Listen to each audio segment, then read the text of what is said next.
हमसे मिलवा दे तुरंत, हम तेरी सारी दुविधा दूर कर देंगे उन्हें मिलते ही। ले, अभी मिलवा देती हूँ। अभी?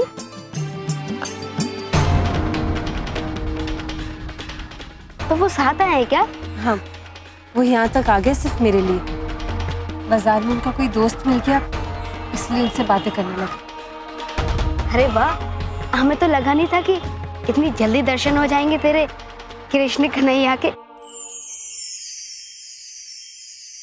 तो बस तब से यही चल रहा था घर पे, इसलिए फोन नहीं कर पाए तुझे। आज जाके दिमाग ठिकाने लगा है इतने दिनों बाद। बेचारी, अच्छा किया जो तूने उसकी मदद कर दी मुरली, ना पता नहीं उसके साथ क्या होता।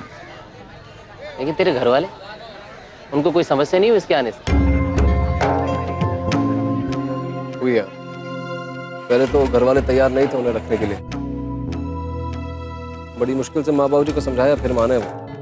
समझाया उन्हें कि इस वक्त उनके लिए हमारे घर से ज्यादा महफूज जगह हो नहीं सकती। मान गए आखिर में। पर मुरली, आगे क्या सोचा है तूने? क्या करेंगी? यार देखते हैं, कोई अच्छी नौकरी वोकरी मिल जाए उन्हें तो फिर।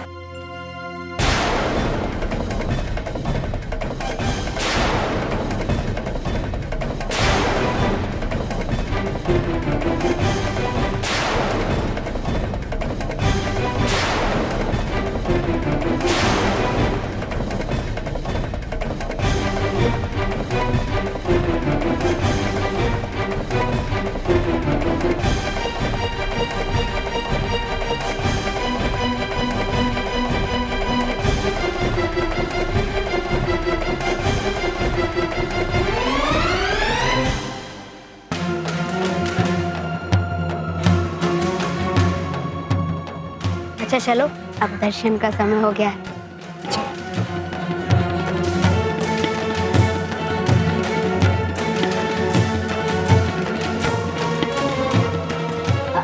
ये लो, अमित भी आ गया।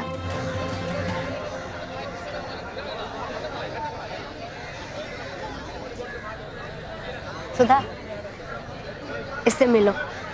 ये अमित, और अमित ये हमारे कॉलेज की दोस्त है, बहुत सालों बाद मिली है। नमस्ते। नमस्ते। भारती, तुम्हारे अमित हमारा बहुत अच्छा दोस्त है, और पता है बाबा के कारखाने में हमारे साथ काम भी करता है। मुझे लगा। अच्छा ये बता, तू मुझे अपने पति से कब मिला रही है?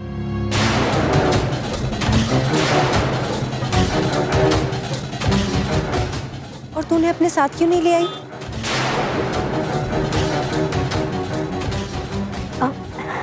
हमारी बात कहाँ से आ गई बीच में? पहले तेरे कृष्णा जी से तो मिल ले। हाँ चलो।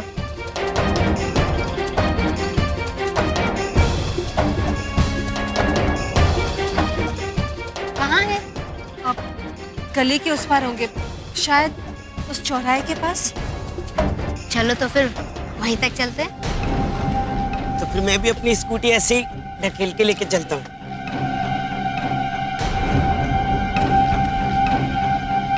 चले काम करते हैं, सुधारी से मिल लेते, वो भी वहीं होंगे अपने दोस्त के साथ कैफे में। चल आज तुझे कॉफी पिलाते हैं। चल। हाँ, तूने बहुत दिनों से नहीं पिलाई, आज तू पिलवा दे। चल हाँ।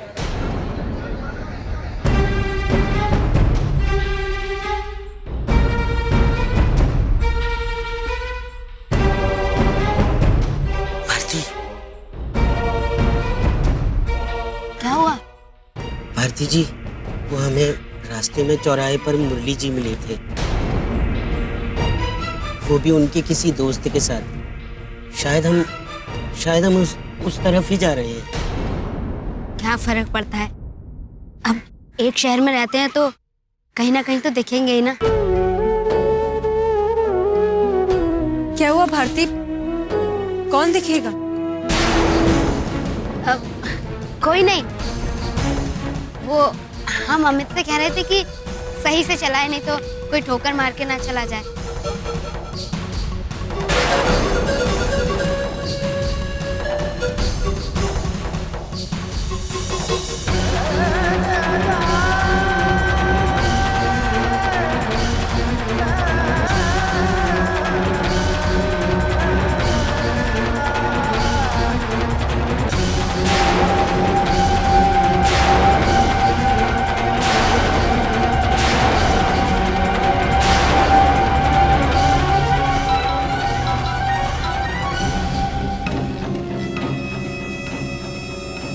अरे राम अवतार भैया, अरे राम अवतार।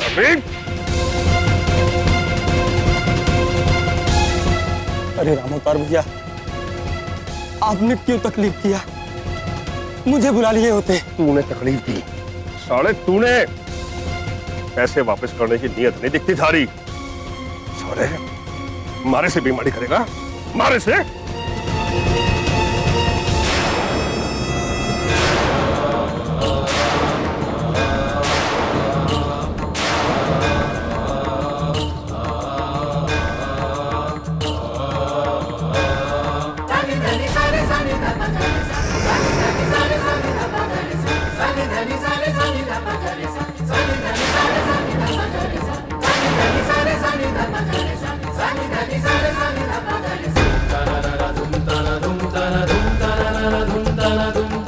क्या हुआ सुधा? भारती, मेरा नाम इतना जोर से मत लो।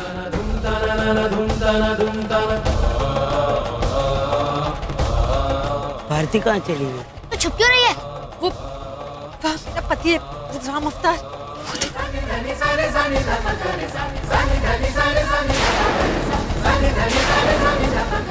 भारती, अगर उसने मुझे देख लिया ना तो वो मुझे नहीं छोड़ेगा, बाल घसीट कर यहाँ से ले जाएगा। अरे ऐसे कैसे ले जाएगा? तू घबरा मत सुधा, हम है ना तेरे साथ। हाँ भारती, तू उसे जानती नहीं है, उसके एक इशारे पे उसके आदमी वही करेंगे जो वो कहेगा।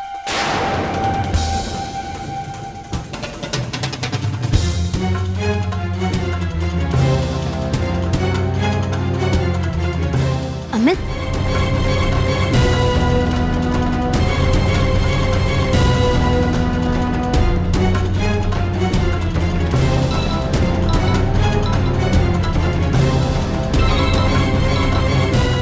अरे भारती जी कहाँ हो आप? अमित अपने पीछे देखो। हाँ क्या हुआ? देखो, तुम इधर आओ। देखो अमित, वो जो आदमी तुम्हारे सामने लड़ रहा है वो सुधा का पति है, राम अवतार।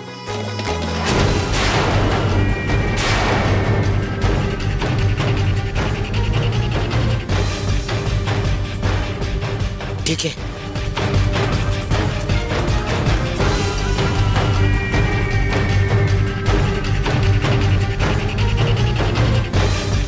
जल्दी आओ भारती।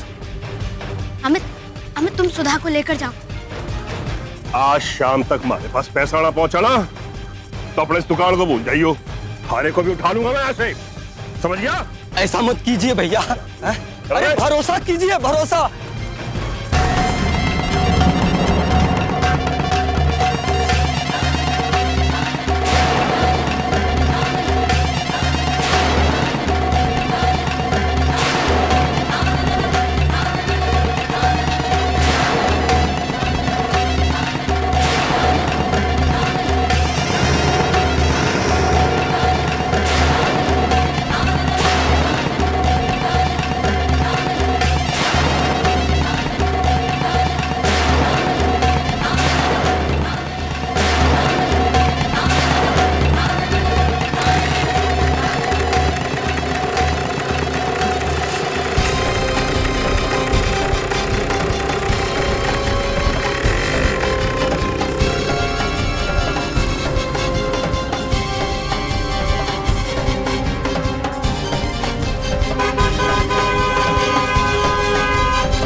ठिकड़ी गाड़ी के नीचे आएगी ना तो और दब जाएगी। चल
चल यार, सुधा जी इंतजार कर रही होंगी। चल। हाँ चल चल।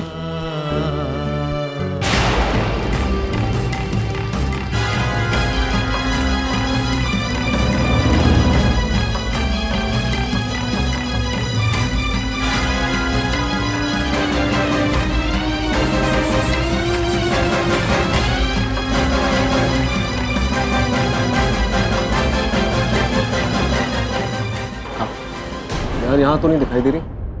मुरली, मुझे ऐसा लग रहा है वो बाजार में कुछ खरीदने वरीदने चली गई यार। अरे तू पागल जैसी बात मत कर यार।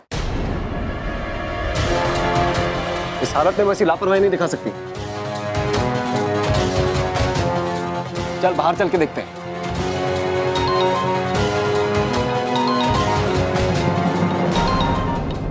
सुधा जी कहाँ हैं आप?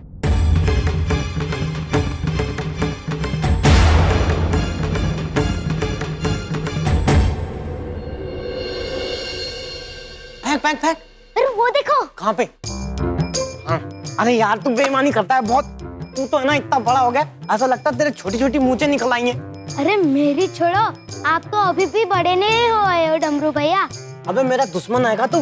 कितना बड़ा होऊंगा, इतना बड़ा हो जाऊंगा कि मेरा सर छत पे लग जाएगा। समझता ही नहीं यार, मैं तेरे साथ नहीं खेल रहा यार, तू हमेशा ऐसा करता है। मैं नहीं वैसे मान तो रहा। आप लोगों की कमी हर मौके पर महसूस होती है बंसी जी, पर बस्ती की होली तो आप लोगों के बिना मना ही नहीं सकते। आप लोगों का गाना बजाना मृदंग जब तक 2-4 शायरियाँ नहीं सुनाएगा, भांग भी सर ना दिखाएगा। हाँ, और हमारी बस्ती की जैसी होली है ना पूरे आगरा में कहीं भी नहीं होती। पता है, आप मुझे नहीं भी बुलाते ना तो भी मैं आ जाता काका, और फिर आकर के ना रंग की होद में ना कूद जाता जोर से। और इसी बहाने बस्ती वालों का आप सबसे मिलना भी हो जाएगा। क्यों? बात तो तुम्हारी बिल्कुल सही है बेटा, लेकिन वो हमारा मन बिल्कुल भी नहीं है,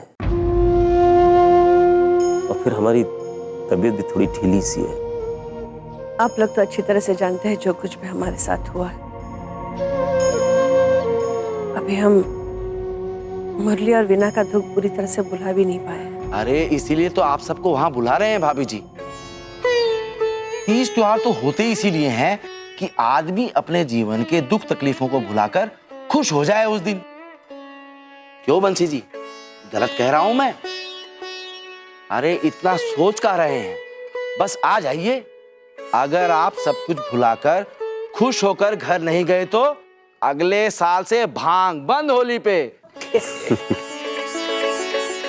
बिल्कुल सही बात। बस तो अब होली पर ही मिलते हैं। अब आज्ञा दीजिए हमें। ठीक है, हम मुरली से बात करके आपको बता देंगे। अच्छा बहन जी, आप लोग आइएगा जरूर।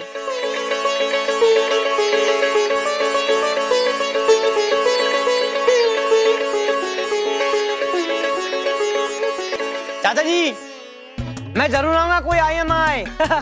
और आप भांग पी कर पिछली बार गए थे ना नाली में।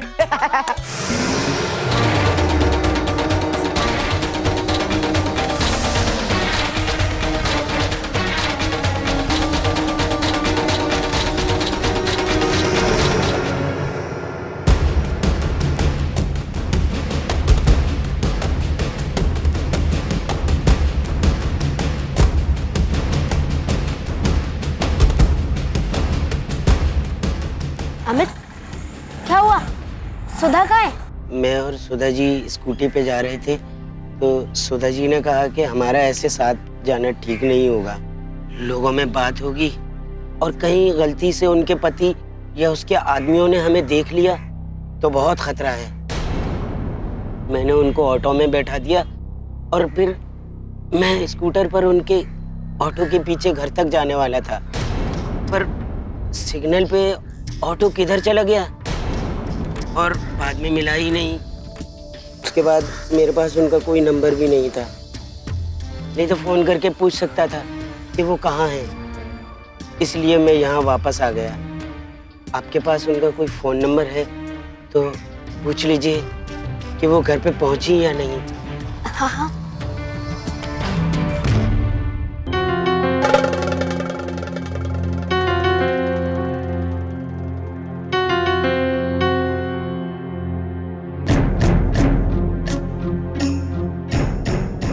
लो, यहाँ हैं आप। अब जाके जान में जाना ही हमारी। कहाँ थी आप इतनी देर से? जी मुरली जी, मैं अपनी उसी सहेली के साथ थी और बाजार में मुझे राम अफ्तार दिख गया। फिर क्या हुआ? मेरी सहेली के साथ उसका एक और दोस्त था, उन दोनों ने मेरी मदद की। राम अफ्तार मुझे नहीं दिख पाया। चलिए शुक्र है ऊपर वाले का। मुझे मुरली कहाँ चला गया? अभी तक आया ही नहीं।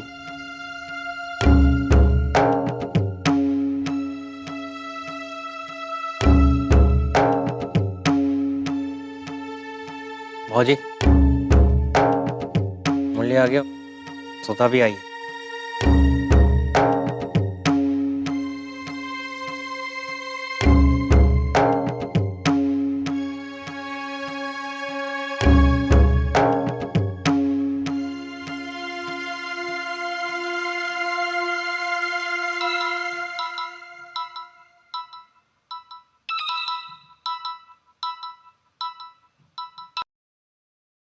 हेलो। सुधा तू कहाँ है? तू घर पहुंच गई? हाँ, बस अभी अभी पहुंची हूँ। सब ठीक है, तू मेरी टेंशन मत ले। अच्छा, मैं तुझे थोड़ी देर बाद फोन करती हूँ। अच्छा सुधा, उसी सहेली का फोन था पूछने के लिए कि मैं घर पहुंच गई या नहीं।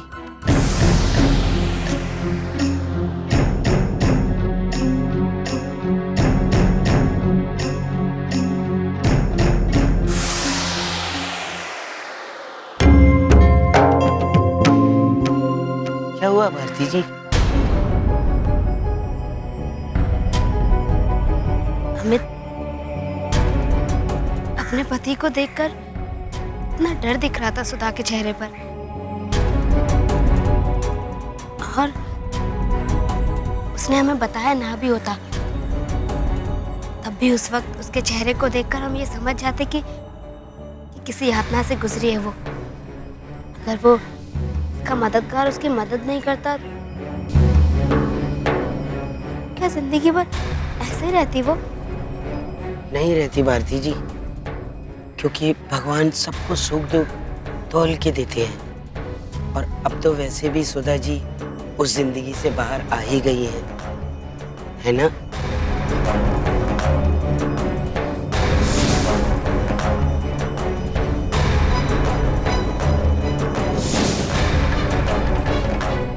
क्या सोचने लगी भारती जी? अच्छा, मुरली जी से आपका आमना सामना हुआ था क्या? अमित, जो लोग हमारी जिंदगी से चले गए हैं उनको अपने आप से अलग करना सीखना पड़ता है हमें, वरना हम आगे नहीं बढ़ पाते। हम वही करने की कोशिश कर रहे हैं। एक बात पूछूं भारती जी? हाँ पूछो। आप अब भी मुरली जी को बहुत चाहती हैं ना?